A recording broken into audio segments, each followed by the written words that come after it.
what it is, or have an empty chair technique where they're talking to the person that may have gone on, or the person might be locked up, or the person just might not be accessible for a conversation, but they need to get something out to vent it. A lot of times that stuff is stuck in our head and we gotta get it out. Right. We have to get it out. So that's why I said talking to folks. If you don't have someone to talk to, then having Jesus and a counselor at the same time is just fine. Nothing is wrong with getting that out, but we have to get it out. Holding it in is toxic. So a lot of times I'll have folks and we'll work up to this type of thing, but with clients in sessions with depression, anxiety, trauma, a lot of times with trauma, we'll write down those very things that are eating at us, those very things that are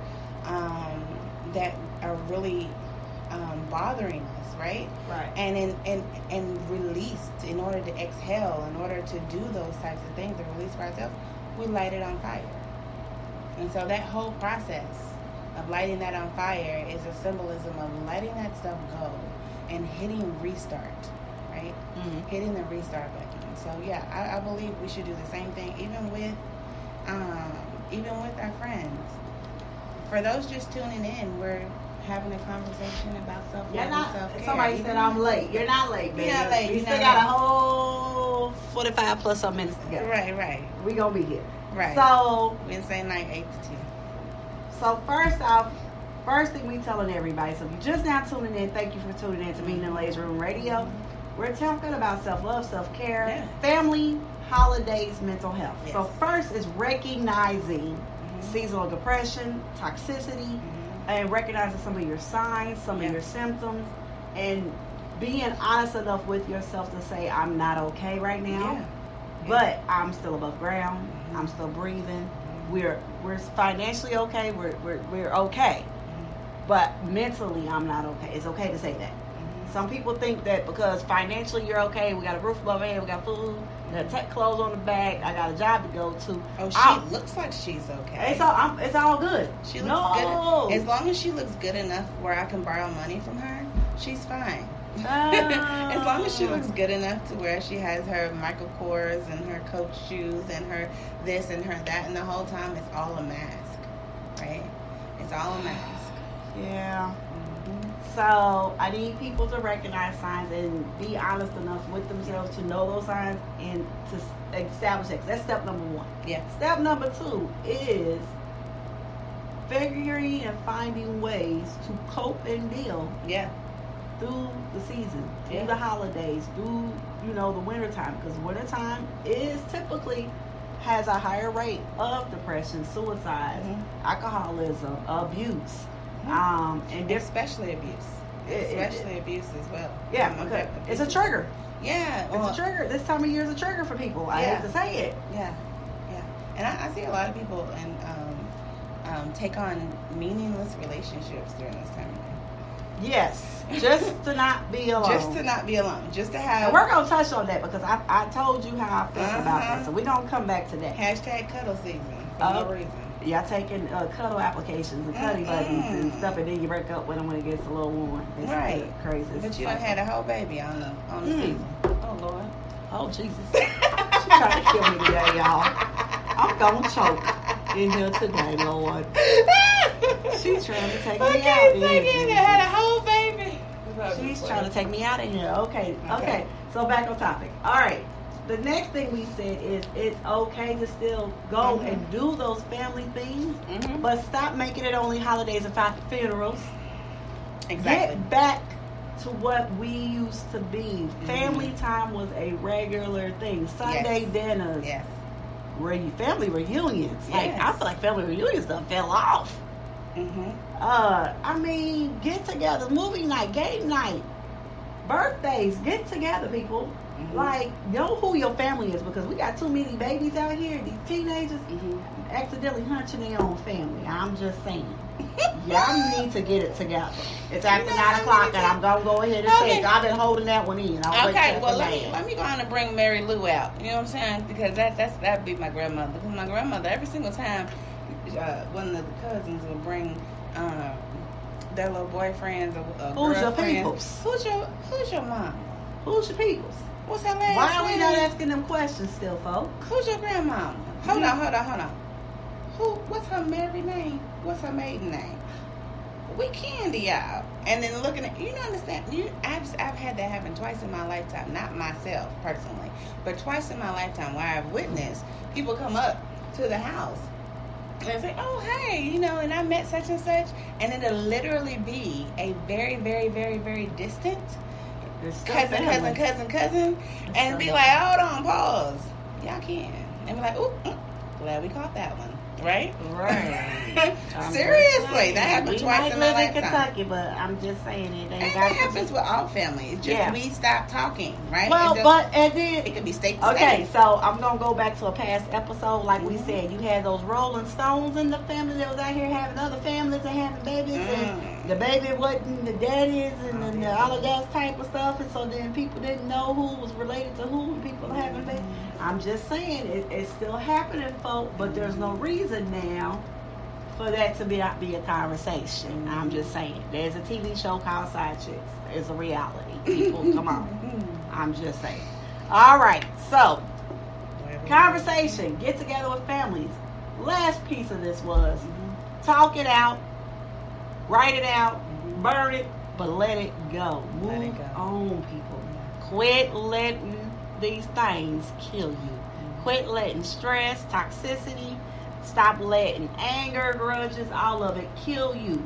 Forgiveness is not for the other person. It is for yourself. Take ownership. Take accountability. Love you first. So, we just going to tie that all into the self-love, self-care. Next week, tune in. We're going to talk about coping mechanisms and things that you can do during the holidays when in stressful situations, in toxic situations, things that you can prepare yourself for Thanksgiving and the holidays. Because next week's Thanksgiving, turkey day. Even though I'm not the biggest turkey fan, but I'm a fried turkey. You gonna fry turkey? You can send me a piece of that one. I don't think I've had fried turkey. Girl, that is some of the juiciest, best. I know some folks in our family fried turkeys, but we don't get together in the holidays like we supposed to. I know. So I don't know.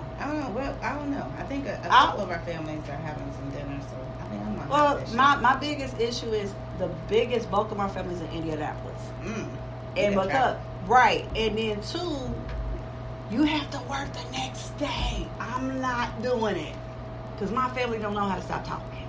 No. Black Friday's a holiday. What's wrong with you? Who's working the next day? A lot of folk have to work the next day. A lot of folk can't just not go to work the next day. Yeah, no, man. I'll be at work the next day. I'm just saying.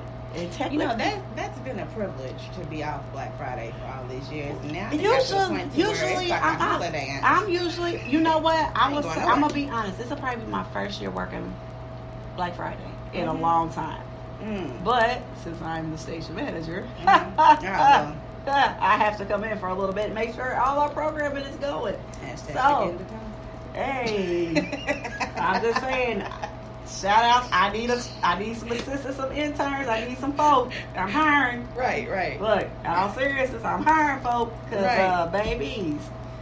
Woo! Part 106. I love my team, but y'all keep me hopping, honey.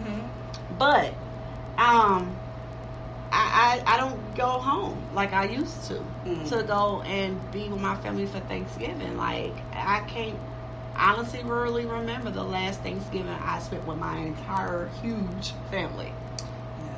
It's always like little sects and pieces, and I mean it is what it is. Have I tried to do better? Yes, but always something happens. So finally I've kind of just been like, oh, it is what it is. I no longer even get in my feelings about it. But I definitely want to encourage people, make a better effort, y'all. I all my people who are following us, we close in age, our age group, we've got to do better. Yeah, we do. That's a challenge. I'm throwing down the gauntlet and saying we intentionally got to do better about family time by making sure our family history keeps being told, about knowing your people, by making sure your kids know your people, know your family history, because that is something that has got lost in translation somewhere. And how are you going to build a sense of identity and a sense of self, right? if you don't have any history, you don't have any identity. You don't have any identity, then you're gonna just assimilate to what the heck is around you, right? Right. So whatever society tells you you are, you will be, right? Society tells you you're not good enough. Society tells you you're lazy. Society tells you you're weak. Society tells you you're ugly. Society tells you your hair is not cute enough. Society tells you that you have to speak a certain kind of way in order to be articulate. Because, all those different types of things that we internalize, and it actually breeds, having low self-esteem and, all those different types of things because we don't know our history. So therefore, what identity do we have to attest to? Right. So, yeah, we gave y'all 4 things to work on. That is, really, it's not about being for anybody else. Healing starts with you. And yes, you can heal. We can probably heal a lot of our family. We can heal a lot of relationships, but you have to start with you first. So, that's responsibility. That's my challenge for the week, y'all. Miss Nadia is telling y'all the healing needs to begin. The conversations need to begin. It has to start somewhere. And you have to start taking care of yourself. There is no way that our age group is falling off and dying and having strokes and heart attacks, high blood pressure in our 30s. All of the above. In our 30s, falling apart. I am freaking over here. I got more than, I don't have hypo. What do I got? I forgot. I don't have hypoglycemia. I'm hypoglycemic. Oh, okay. I got osteoarthritis. Okay, that's enough. I have an eye disease. Okay, Lord. My bones hurt. Okay. And I have stress issues. All right. When's the last time you've been to the doctor? I got my blood pressure checked when y'all thought I was stroking out. That don't count. A regular checkup. Girl, we ain't going. Last time you had a regular physical. They're free once a year. Even when it's free, you don't take care. Now, how you gonna talk about some self? Look, I'm working on it. Oh Lord, Jesus! I'm working on it. I go to all my specialists. So you go to the specialist. Oh Lord! I've been to all the specialists. I got the new contacts. I do gotta go see my asthma doctor because I am almost out of my one stuff. Yeah. I go to all my specialists, but I do need to go get my little regular. I've had like my female stuff, but I haven't had like endocrinologist because you're diabetic. I don't see one of those. They don't have me on one of those yet. They ain't referred that out yet. My doctor don't like me. If you don't, he don't like me. You don't show up. No, I do. No, you want? Let me tell you, this old dang old brittle man, he won't even touch you. I come in, he asks me what's wrong. Okay, well I'm gonna send you to see such and such. I'm gonna need you to get a new doctor.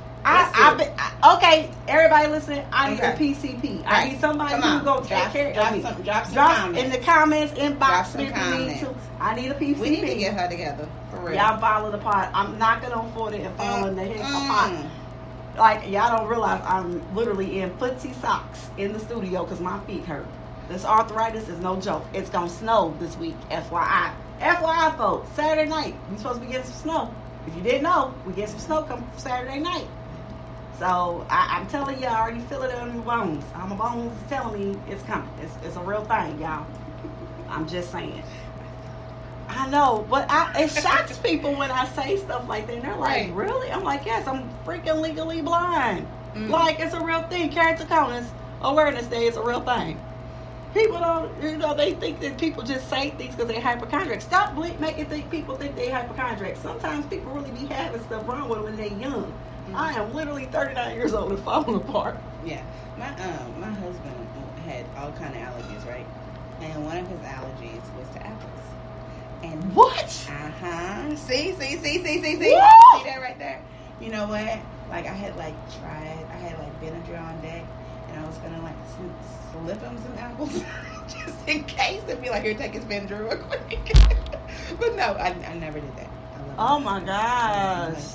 But I never did that. But it was funny because I never believed him. I was like, what do you mean? Who's allergic to apples? Allergic to apples. But every time as a kid, he would eat applesauce, he would eat anything, drink apple juice, and immediately swallow. No, immediately vomit. Oh, wow. Like, just for and now my oldest twin, it's funny because my youngest are twins, right? So my oldest twin has that with milk.